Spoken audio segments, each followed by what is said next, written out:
Good afternoon, everyone. My name is Mark Dirks, and on behalf of ACRL and Choice, I would like to welcome you to today's program, Job Creation and Local Economic Development 2020, Rebuilding Better, which is supported by the OECD iLibrary and the OECD Local Economic and Employment Development Program. Today's discussion is one in a series of webinars from ACRL and Choice that addresses new ideas, developments, and products of interest to the academic, library, and research communities. Free to users, these structured 60-minute live presentations provide the opportunity for interactive discussions of important new issues and developments in academic librarianship by librarians, vendors, authors, and other interested stakeholders. Before we get started, I will take just a moment to point out a few features of the webinar software. For all of you signing in today, please know that we have, for the attendees, the camera's off and you're automatically muted, so you don't need to worry about generating background noise or anything like that. In the main area of the screen, when we start up the presentation, you should be able to follow along with the materials there. And we are using the Q&A feature today. Please use that to ask questions. At the end of the presentation, we'll take some time to answer as many as we can get to with the time that we have.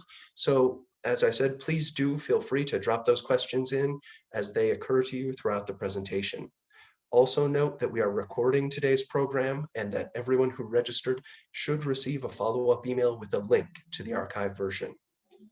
Our presenter today is Karen Maguire. Karen is head of the Local Employment Skills and Social Innovation Division and the OECD Center for Entrepreneurship, SMEs, Regions, and Cities.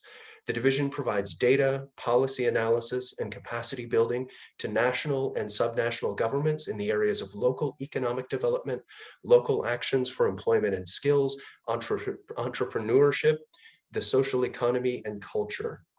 Prior to that, she was a senior counselor in the center and served for over a decade in the Regional Development Policy Division, covering a wide range of regional, urban, and rural development issues.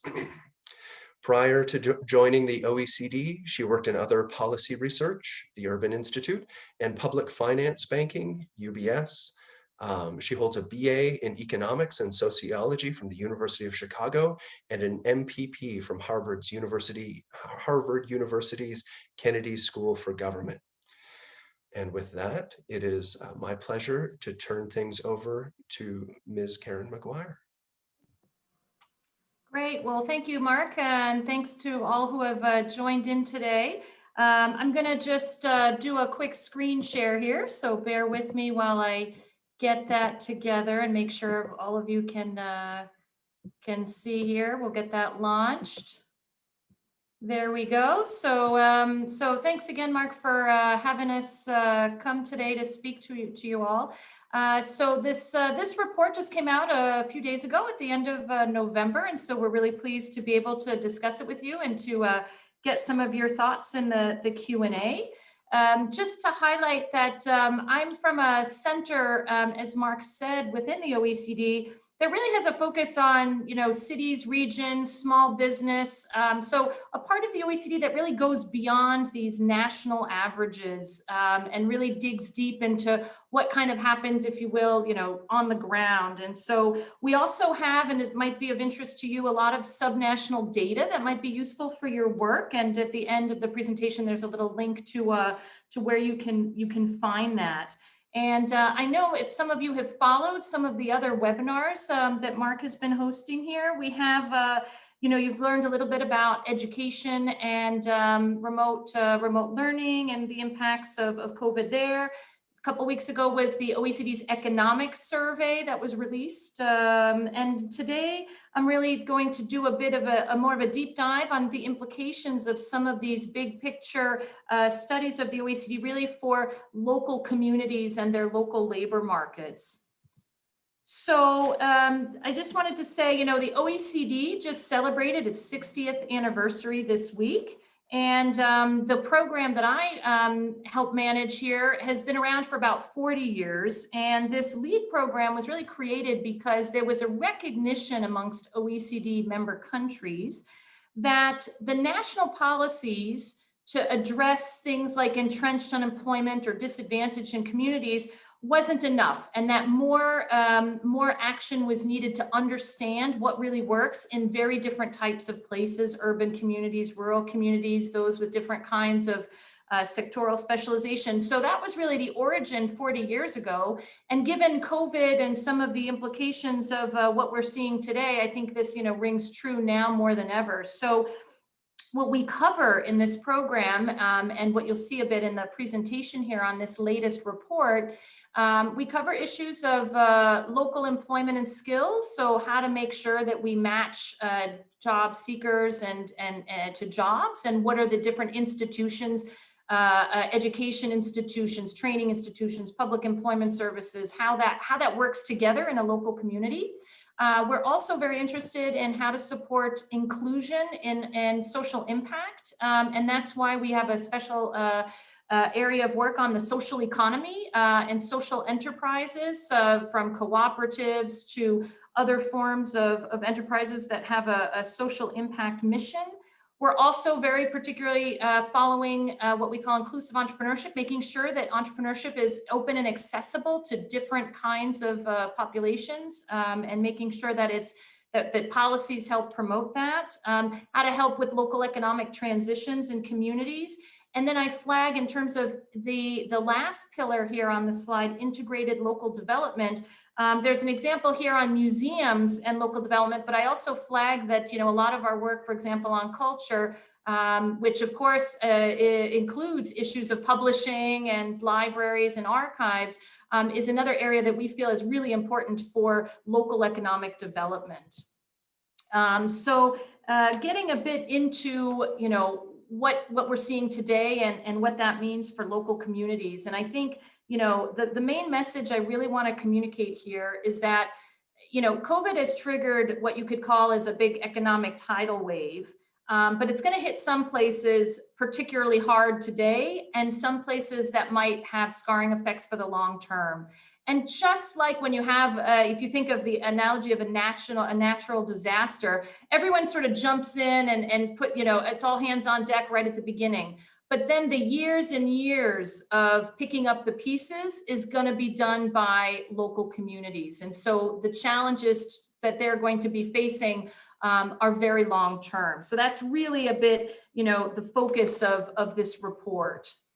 So just to give a little context background and remind people of some of the things that have come up in the last presentations that you've had in this series with the OECD presentations.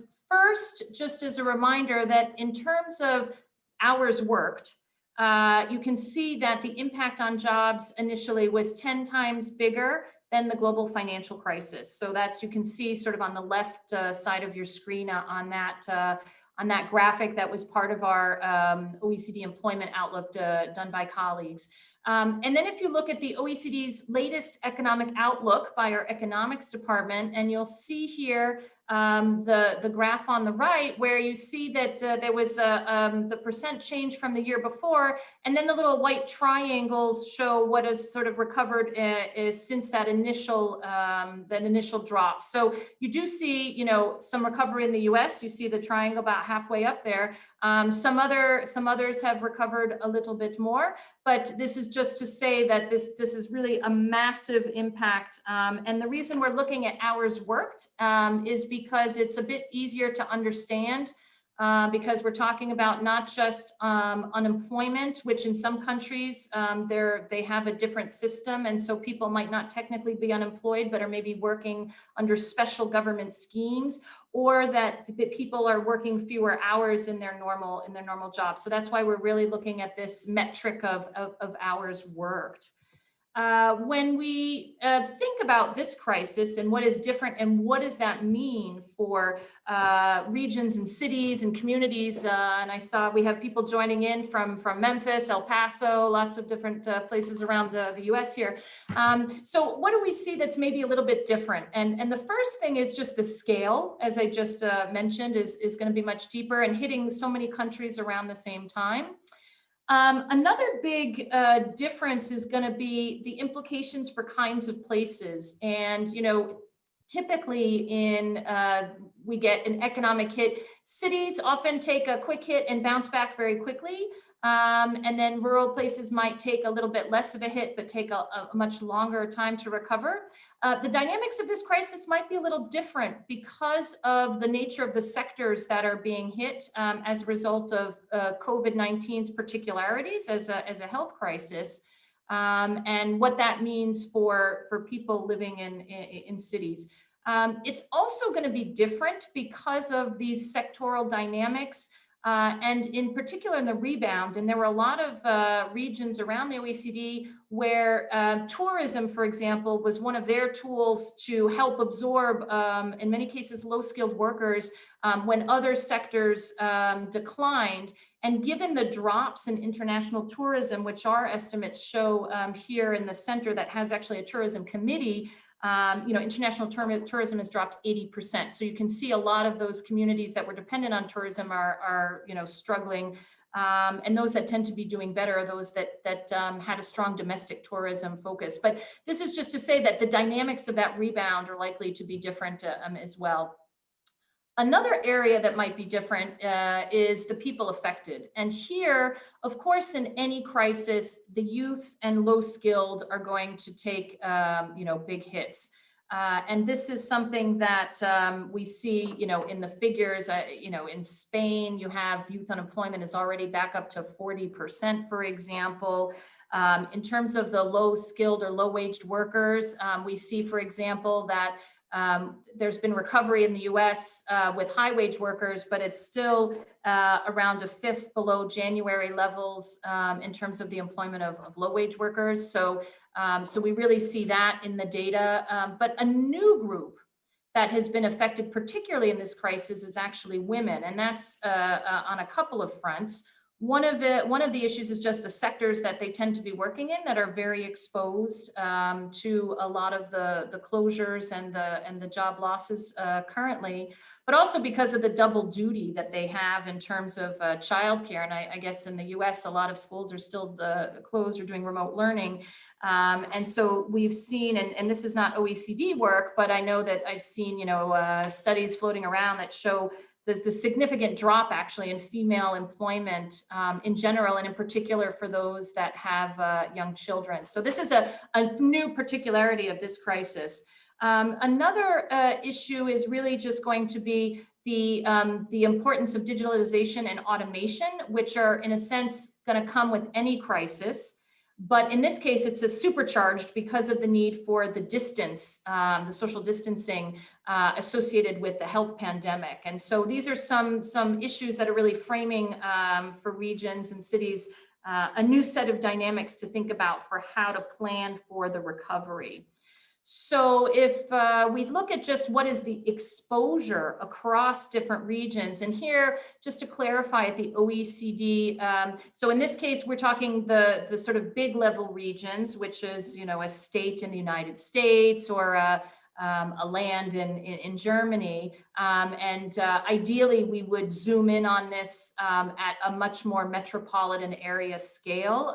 But sometimes for data challenges, we have to go a bit into these larger regions. But what we do see was that the predictions were that the share of jobs at risk were between around 15 to 35% across OECD regions. And those that were the most exposed are really these tourism and service-driven economies that are seen as most vulnerable. And so this is based on really, estimates looking at what sectors would be most affected. And you can really see this, in some of the, for example, Southern Europe holiday destinations with 40% or more of potential jobs at risk as a result of the drop in tourism. And, in a quarter of countries, it's the capital region that's actually the most exposed. I know that I think there have been some other analyses also that are US specific by Brookings and others that had looked into this as well.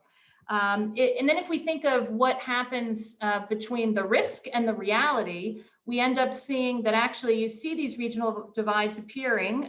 This is data we downloaded through September, and I think October is out, so some of the dynamics changed a little bit. But of course, with the next wave, it's going to change again. But I think, here the point is just really to highlight these, the tourist destinations and those places with large metro areas that are experiencing the biggest spikes. And if you look in other places across the OECD, for example, in France, instead of looking at employment, we look at the share that are engaged in these short-time work schemes, which are basically job retention schemes to make sure people don't get unemployed, but that the market isn't allowing their companies to pay them full-time. The Paris area region is the one that has the highest utilization rates. Or in the UK, London has the highest share and drop of job postings. So we really see this throughout the OECD. And if we zoom in, so the report has features a box on another paper that was done also in the last few months, looking specifically at the United States using Burning Glass data on online job postings. And you'll see in the graph that the green was 2019 and the blue is 2020. You see how different those patterns are in terms of online postings.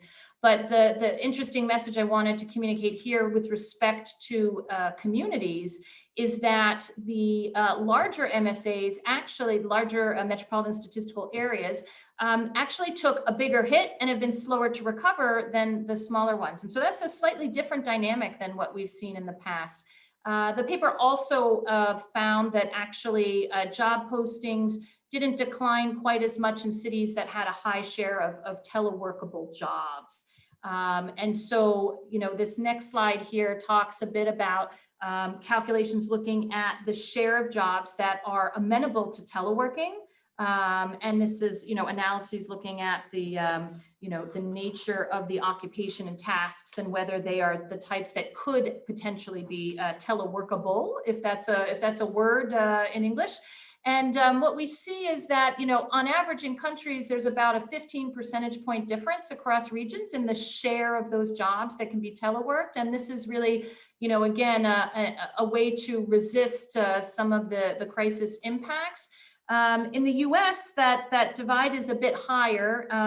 It ranges from, for example, 25% in Mississippi to 47% in the District of Columbia. So just to give you a sense of the nature of these divides. And of course, there's also an urban-rural difference in both the nature of the jobs that can be teleworked, as well as the IT infrastructure that allows one to actually take advantage of teleworking.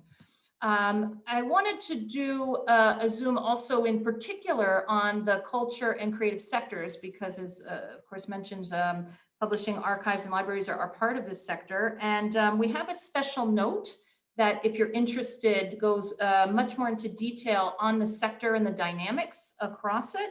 What I wanted to just highlight is that, of course, along with tourism and hospitality, this is a sector that has been really hard hit.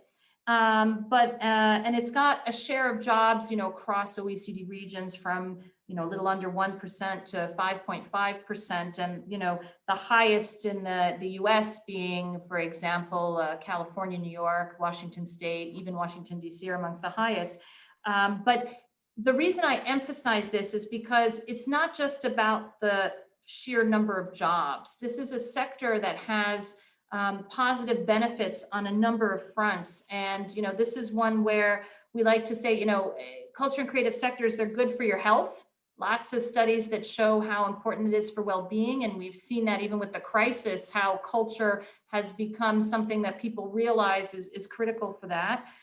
In some countries, you even have doctors prescribe museum visits for well-being and things like that. It's good for the economy and for innovation. Creative culture and creative sectors are very important drivers of innovation, often maybe overlooked a bit in innovation policies, but have really important local impacts and sort of how you can mix anything from culture design to with traditional manufacturing of furniture, for example. So this one is another area where, if we see a long-term hit to this sector, it's going to hurt on a number of other fronts above and beyond the massive economic and job implications in some places. and also just the importance for communities. I mean, this is an area where there's a lot of active involvement in supporting inclusion and regeneration, urban regeneration, for example. So a lot of reasons why we're particularly concerned about the long-term impacts for the culture and creative sectors, which are also an area where the work contracts and the business models are often not the traditional ones. And so sometimes public support programs often miss them. So in addition to this, what we would say tidal wave of COVID, we can't forget the undercurrents. And so all of these things that were influencing local labor markets and what COVID is going to mean going forward. So, in terms of automation and digitalization, of course, this is going to accelerate a bit automation. And so those job losses may come sooner than we initially anticipated. Another is just the expanded use of teleworking, e-commerce, and other digital tools. I mean, the way that people are, geography of where they're living, they're working, they are purchasing their goods. This has, really important implications for local development and small business. Another big trend, of course, was the green transition. And this is an area that could also be accelerated by COVID. There's potentially in some countries an even more important shift in consumer preferences for greener products. But also, and for example, in Europe, there are massive stimulus programs for green investment. And this is an area where it will help stimulate demand for green products and services. The one area that's a bit, up in the air, to be quite honest, is this tension that a lot of communities are going to feel between just getting any job and then getting jobs that are really about the future and transitioning away from carbon intensive activities. So that one is a little bit of a question mark in terms of what will happen long term. Some areas where they might change course a bit is also, in terms of globalization, there's been a lot of discussion and articles about the managing supply chain risks and what that will mean, and whether there will be relocalization. And you do have some countries that have had, packages, France or Japan, to try and relocalize particular kinds of industries, those that are also tend to be important for health products or maybe pharmaceutical production. Research is very difficult to move because that's dependent on a lot of innovation system actors, but at least some of the physical production. So this is, the jury's a bit out, but it is something that is on the radar screen of a lot of local economic development professionals and others in that area. And then of course, urbanization, which, we continued in, developed OECD countries, of course, to see even there, continued movement to large metro areas, not always the city center core, but at least the metro areas, and in particular, high skilled workers. And that trend had been ongoing. With the opportunity to telework from more desirable locations, with changes in preferences, there might be a little bit of a shift in some preferences there. And also cities are really rethinking a little bit their models, shifting from, a mobility, how to move people from here to there, to how to make things accessible where people live. So lots of action that that COVID will influence on these other megatrends, if you will, that were already in place. And so if you want to do a little bit of a dive on some of these, COVID on top of other labor market trends, just to highlight a bit the issues with automation. And so, the OECD has for a few years had official estimates of about 14% of all jobs that are going to be at high risk of automation, because at least 70% of their tasks can be replaced by automation, digitalization. And another 32% are likely to experience significant change. And this is based on the fact that, around half to 70% of those tasks can be automated. So those overall statistics that the OECD has produced, we have in our group taken a sort of a deep dive on what that means across cities and regions. And we see, variations between 4 and 40% across these OECD regions. However, if you want to do, and look at places that might actually experience what maybe in the US you would call a double whammy, which is COVID and automation. If you look at the map here, those that are in red are those places that are both at high risk of automation and at high risk because of the sectors that they have that are subject to closure due to containment. And so those are places that are really going to be hard hit. The US, it's a bit more the COVID risk and a little bit less the automation risk because overall levels were already, in terms of risk, were already a bit lower. But this is just to give you a sense of, and some places are getting kicked while they're down, if you will.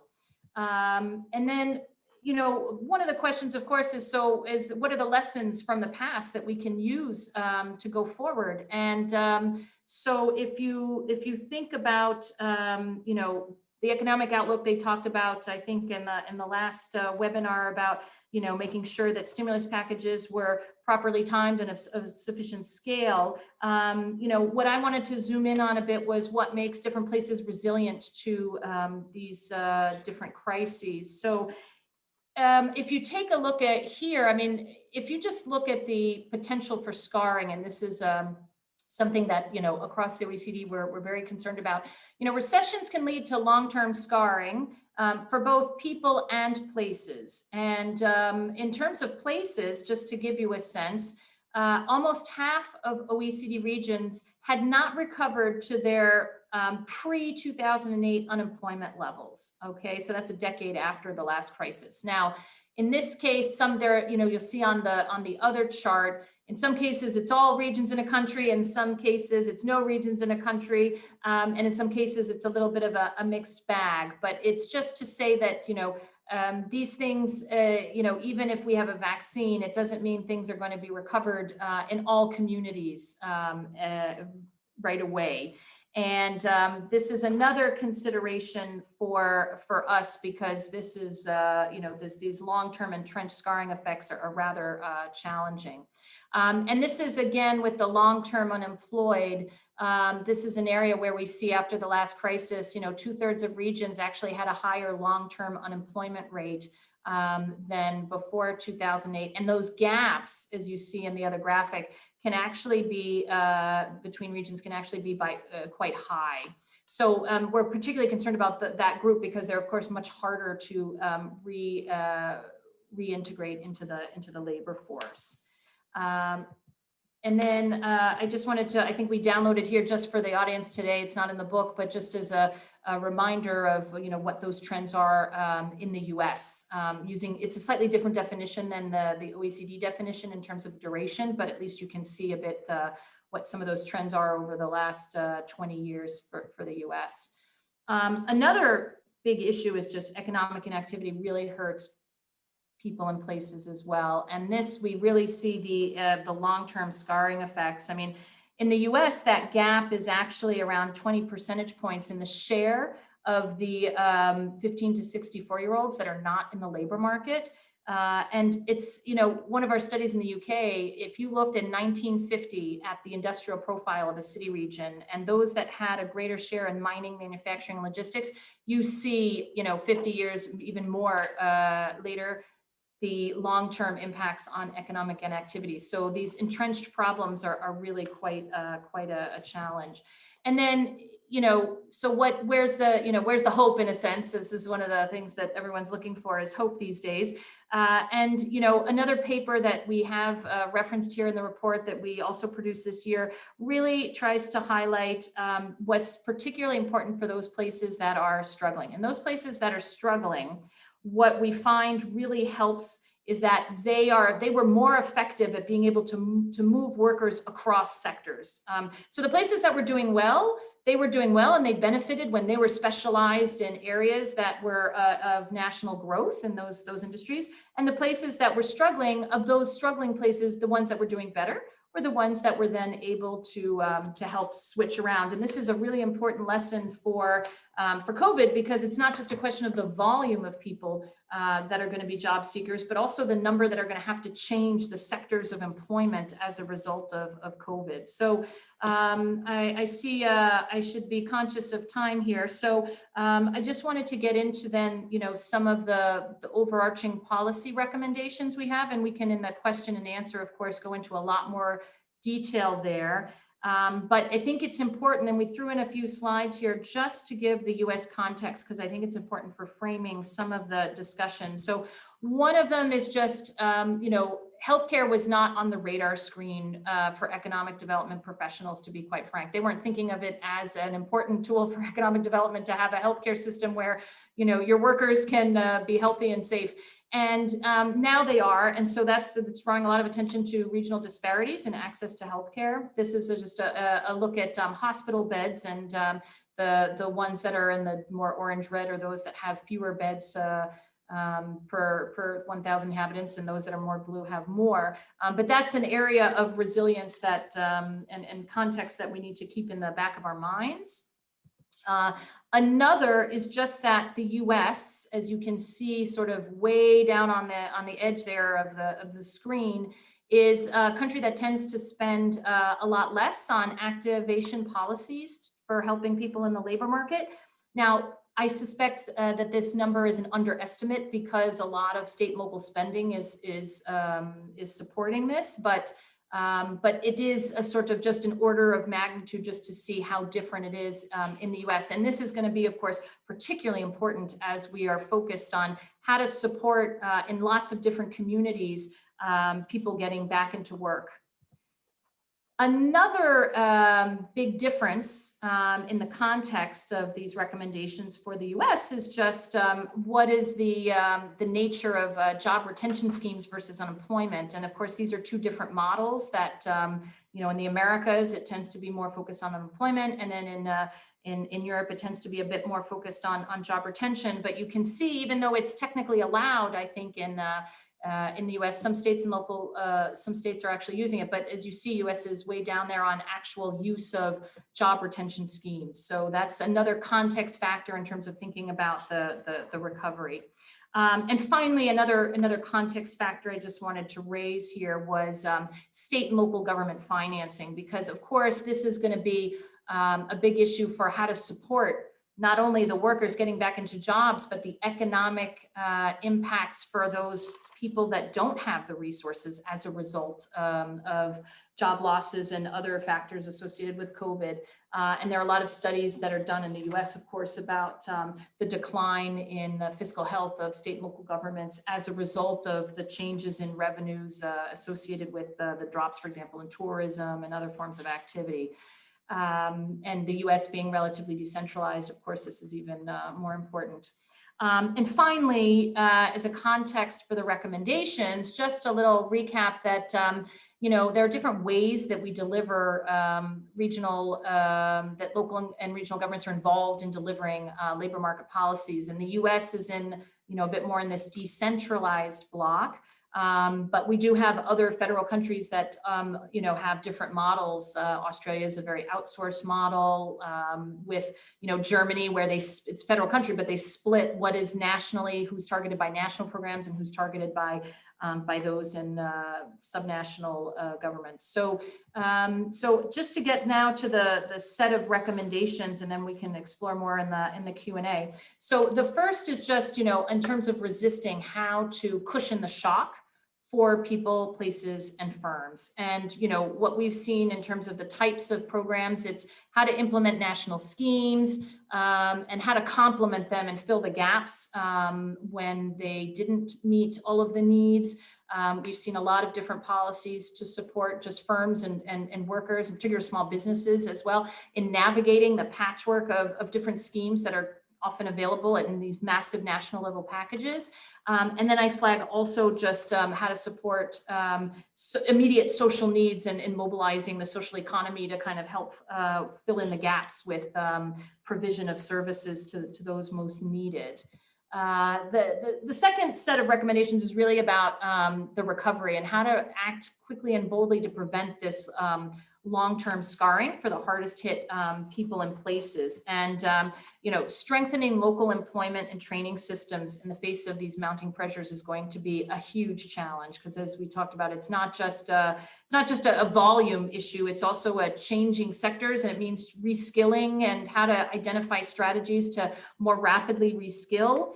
And how to do that when people can't necessarily even physically go to a training center or a public employment office because of sanitary conditions. So that's a massive area where we're seeing a lot of considerations for policy on that front. And then making sure that it's, we don't wait till it's too late to help those that are particularly hit. And this is where the local actors are really important, because, for example, young people might not be in unemployment systems yet. And so it's really this local level that is helpful in trying to reach out to these groups, or in providing the accessory services like supporting access to transportation or childcare, for example.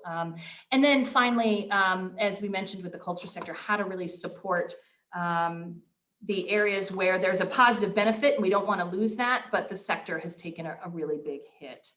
And then finally, on rebuilding better, it's really this issue about how to seize this opportunity. And of course, it's very hard to talk about, don't let a good crisis go to waste, those kinds of things when people are really suffering right now. So so I think the point here is just to say that there are places that are really using this as an opportunity to rethink what their local economic development path was. If you're a Venice or a Barcelona and you were highly dependent on, mass tourism, what does that mean? How can we rethink that going forward? And that's a one big area that a lot of local authorities are considering. Another is how to look behind the short-term returns, because of course there's going to be an emphasis on how to ensure that we get jobs that have a sufficient quality and opportunity for growth, even for the low skilled.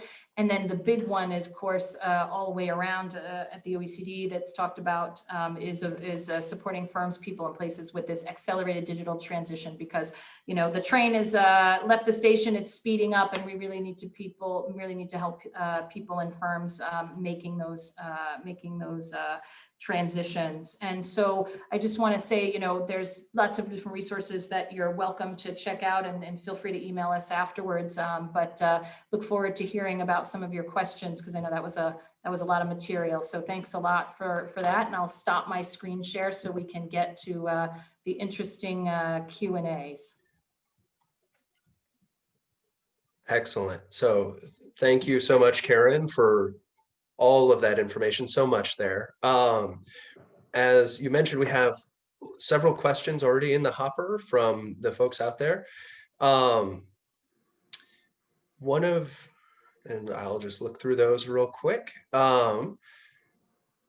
So one of the questions that came through was from Teresa, and Teresa asks, or starts out saying, cities have dealt with worse pandemics than COVID historically, cholera, influenza, etc.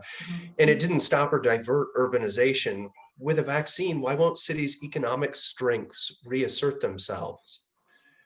So that's a really interesting question. I think one of the issues, and to be quite frank, I think that's where the jury's still a little bit out.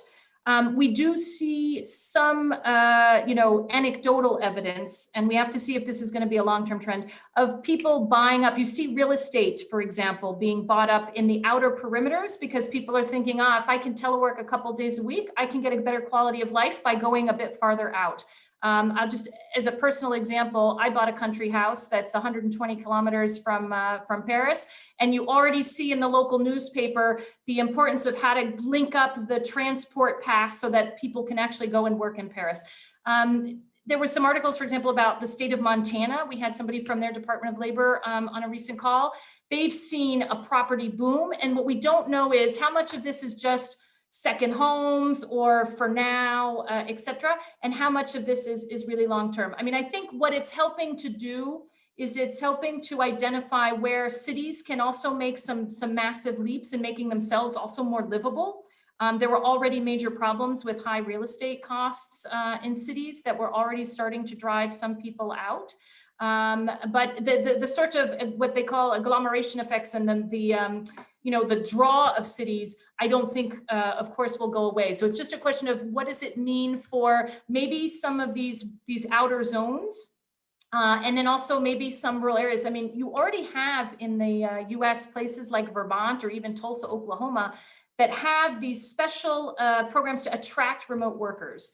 And the more that we've seen with this experiment of extensive remote working, the more that companies are likely to do that. And I think in the US, they've seen an increase in the job postings for online only jobs. So I think in the big picture, I don't think it's going to radically change on that front, but there are going to be some shifts. And there's also some concern about main streets and central business districts as a result. And that's associated also with just online commerce and different patterns there that were already in process. And we've seen a lot of exciting changes in urban design as a result of the pandemic, increased bike lanes and thinking about new ways of organizing the city. So yes, cities will live and prevail and come out with exciting new things, but there might be some opportunities for other communities that didn't exist before.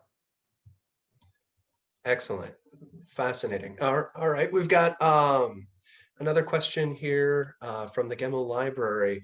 And they ask, what types of safety nets will be implemented for any type of catastrophic event in the future? And they ask, how can nations prepare for such an event? But could you also talk about how localities could prepare as well? Okay, that's a very interesting question, because I think a lot of the resilience, I mean, in the past, the resilience literature for cities has often been focused a bit on sort of natural disaster resilience, and so there are some lessons on that front. And of course, localities have plans, and they try to map these things out and anticipate risks. I think social aspects of resilience have come really to the fore with this crisis. And so there's been a lot of thinking about how to make places more resilient on that front. And cities are looking at, inclusion plans, inclusive growth plans, and also thinking about, as we mentioned, public health as one of those considerations. And then also, I think because COVID has accelerated some of these potential divides across people, I think we're seeing, in some countries, there's where those divides are getting high, it's getting to a breaking point. People are not going to put up with it anymore. They're going to protest. They're going to get out there. And that's sort of the wake up call to say, hey, maybe we need to make sure that at the local level, we build communities that we're happy and proud of, and that we contribute to with our, sociologists will call this social capital, but, how do we work together as a community to make that happen? And maybe also the social economy and the thinking about how to mobilize these different resources locally for that social resilience, I think is going to become even more important, and is, I think, for a lot of mayors, is also on their radar screens as an initiative. Excellent. We've got another question here that came in a little earlier, I believe, from Teresa, who says OECD has done great work on how inequality hurts macroeconomic performance. Mm-hmm. Is your work linked to that macro perspective? Can local governments do anything about inequality in their area? And how does it impact prosperity for them? So I think, local governments, they have some tools, but one of the challenges and the big thing with local economic development, one of the reasons we look at what we use the term, I think in America you'd say intergovernmental relations, and in Europe they say multi-level governance, which is not a fun word to say, but the idea being that there are some tools in the toolkit of local governments. And in some countries, like Denmark, local authorities have massive responsibilities for the social safety net and things like that. I mean, in the US, there are a lot of entitlement programs that are transfers from the federal government, but local areas will be able to think about what they can do to create spaces. And part of it is going to be also how they mobilize what is available in their area. And but they don't necessarily have all the tools in their tool belt. And that's going to be one of the biggest challenges that they face. But it's true that there's a little bit of a mixed literature on, for example, regional growth and national growth, and inequalities and regional growth and national growth. And so it does change a little bit. It's not 100% clear whether it's better to have just the leading regions take off and some of the other regions lag behind because national averages look better. But there are tensions that we see that are then going to cause both national and local governments to think about these inequalities and what they can do. But it's really a tough question because a lot of this is going to be dependent on these national benefit systems and things that are that may or may not be in the control of local governments. Very interesting. So we've got a question that came in from Robin, and Robin asks, how do we reach the traditionally computer-challenged job seekers to connect them with resources? They can be lost in the process because of the barrier of computer access. Yeah, no, that's a big question that's come up in our work on supporting local employment systems. Now, there are a couple of things. One is mobile technologies. A lot of people are using mobile phones, and that's one way to get around some of these digital access issues. And we've, there are actually, I've talked to people, there's a skill lab, I think it's the name Skill Lab, where I met the people. They've developed even programs for immigrants who don't speak English, where they can actually type in, on a cell phone, because almost everyone can use a smartphone. So that's one tool that is being actively used in digital technologies in order to reach. I mean, if you think that actually in Africa, people are able to do, in some of the lesser developed countries in Africa are able to use their cell phone for financial transactions, that's one issue. But the other consideration is just really a lot of those job seekers that are struggling the most often need additional services. And that is very hard to do. It's not through a computer interface. I mean, you and I can, look up and do a Coursera and click on things and do that. But people that have other, work readiness challenges, often there are other, could be mental health or family challenges or some other issues. And that's where there's a bit of a tension. So we see opportunities with online access to certain support services. And then we see a need to really focus on those that need more face-to-face and how to channel the limited resources in ways that can help those that are not going to be as receptive or effectively served. And the other issue that just comes up in some places is just literally accessibility and access to internet. And this has come up, for example, in Indigenous communities in Australia, where we've had to, talks about, where they have to have satellites really to get mobile or internet access. So it's an issue that's come up a lot in the public employment service world. And it's still, the jury is still trying to figure out how to put the cursor between digital versus face-to-face. But there's definitely a revolution in some of the models being used as a result of COVID, a lot of rethinking of how they do delivery. Very interesting. Another question that has come through from Robin is, she says also, how do we as workforce development providers connect the job seekers with sustainable industries that are not at risk for automation? Okay, so this is where we think one of the diagnostics for resilience, when we were talking about that for different communities, one of the diagnostics is also to just understand a bit, you don't have a crystal ball, but you do know some things are likely to go away, okay? And so it's understanding and having these local data, and this is another point in the report, the importance of local data to understand where you are and where you can go.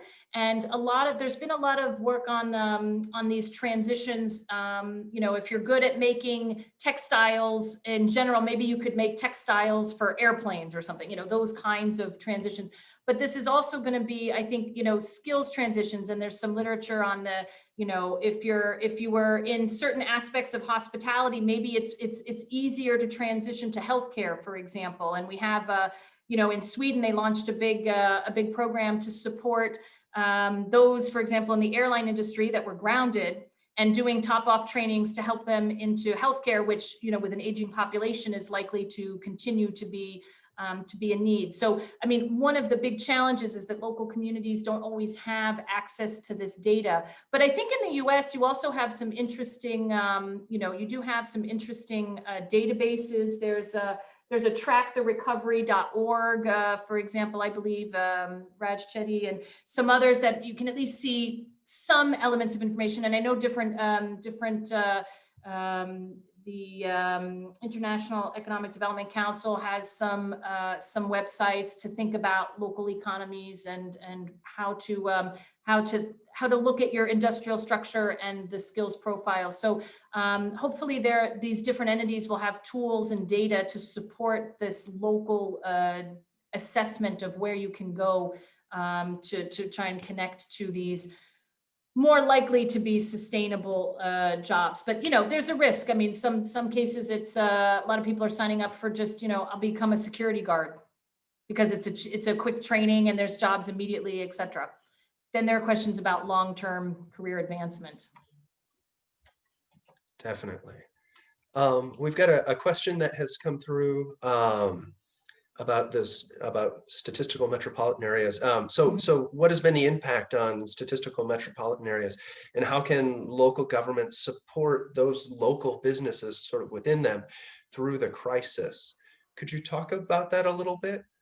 Yeah, so I mean, first a point on data, which is that when we try to look at a city and how we define a city, we try to look at what we call, in a sense, the functional area. And so in the US, they try to look at this with metropolitan statistical areas, trying to understand where the flows. So we have, for example, a special database that also looks at to map sort of apples to apples. So if we say Rome, Paris, Chicago, we're talking about a similar kind of entity based on its population density and commuting flow. So that's a first thing, just on measurement of what we mean by these kinds of urban areas.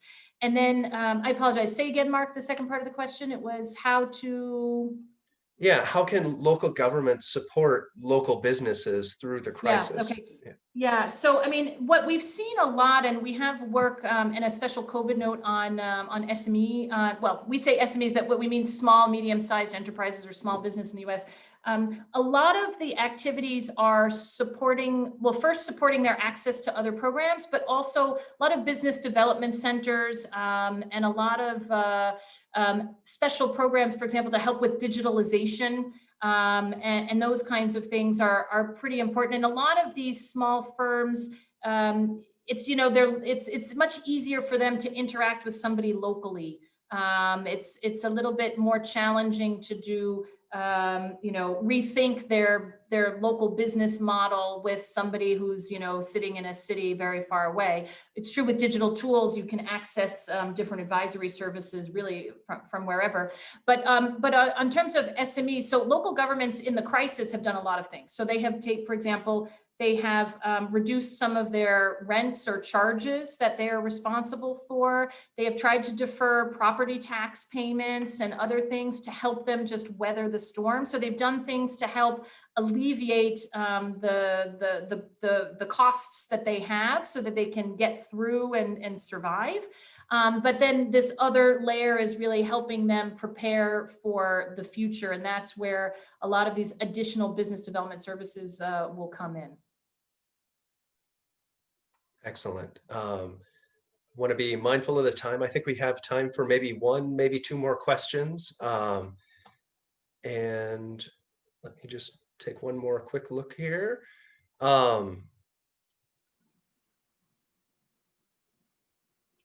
So we've got a question that came in and that sort of is relevant, I think, to our audience. You mentioned earlier that the hard hit that the culture sector has taken. How do you see the role of institutions like museums and libraries and local communities evolving over time? Yeah, no, and this is one that, and again, if you type culture shock OECD, you should be able to fall onto the note. So, I mean, this is a sector that has a wide variety within it, because you've got culture and creative sectors, you've got people doing computer gaming and software and publishing and museums, et cetera.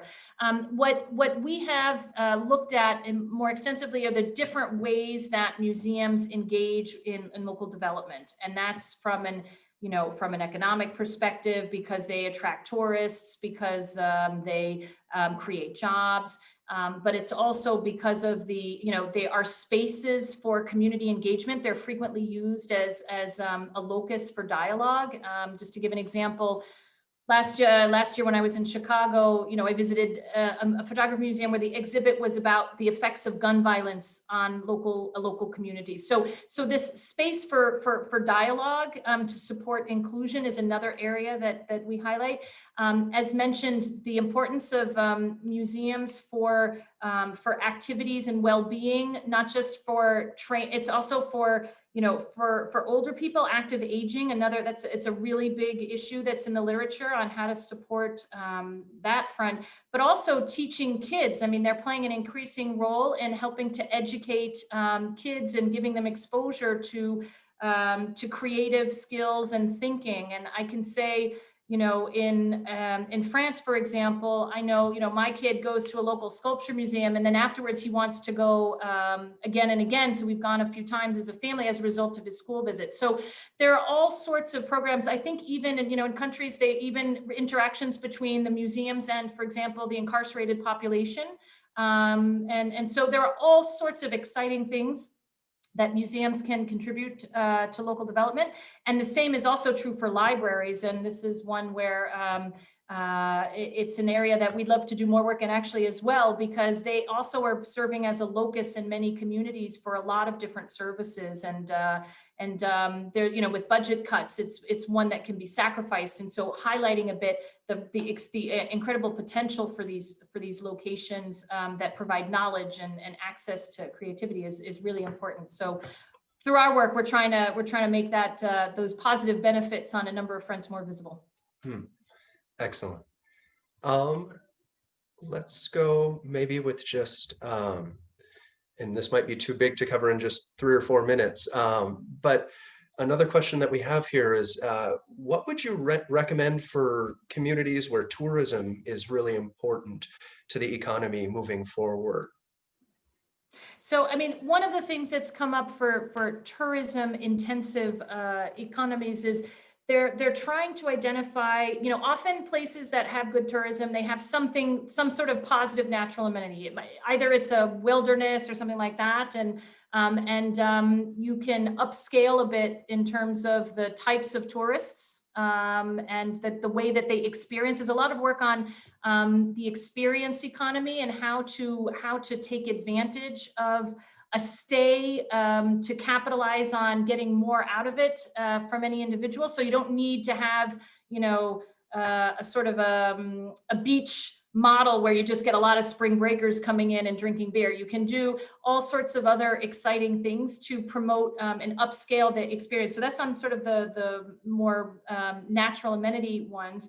The ones that there's also culture, and often you go to places because they have something really exciting from a cultural perspective, and a lot of opportunities are there to try and better link that with other industries. We're working, for example, with the Veneto region around Venice, because actually, we have this image of Venice, but the region surrounding it is actually very industrial, and how to better link those cultural assets with industry to create new products and services that will create interesting jobs that capitalize on the assets that you have.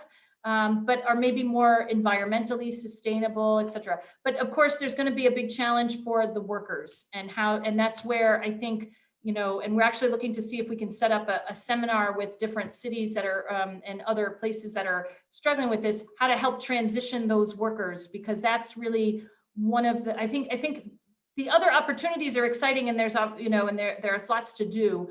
It's really, what can you target for the workers who are there, and that, if you go upscaling, maybe they need to learn more languages, maybe they need to learn some other sets of skills, or maybe they need to try a different sector, and that's something that local workforce and economic development professionals can sort of identify that's relevant for their local community. Excellent. All right.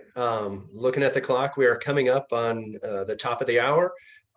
So I would like to take just a moment to say thank you so much for answering really just a bunch of questions, and for the presentation that you gave, which was just, I would say, chock full of information that folks can use and mull over as we move forward through this crisis. And I would just say to those of you out there who joined us today, thank you for taking the time to join us on this webinar. I would note as we sign out here that you should see on a tab on your browser a survey pop up. If you could take just a couple of minutes to give us some responses to that, we would really appreciate your feedback on today's presentation and the program more generally. So once again, thank you, Karen, for your time. We really appreciate it. We really appreciate it. We know it's getting late in Paris, so we wish you well on your way home. And thanks again, everyone out there. We hope to see you soon. Thanks again, Mark, and just a big thanks to Anna Rubin, who you're not seeing on the screen, but who helped coordinate the report and was also behind the scenes here. So, of course, it's a big team effort, and just want to thank all the colleagues on the call and elsewhere who contributed. But thanks again. It was a great pleasure to be with all of you today.